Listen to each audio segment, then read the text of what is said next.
Hi, it's Dr. Ronak, Patel, board-certified orthopedic surgeon specializing in knee and shoulder injuries in patients of all ages. If you've torn your ACL, you're probably worried about the recovery, and I understand that. But the good news is that we offer an accelerated recovery protocol.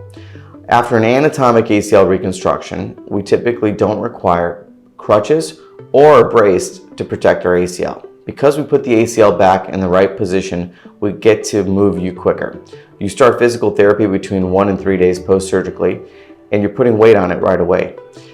By week 2, you're walking without a limp. By week 6, you're doing squats. By week 10, you're jogging, and so forth and so on.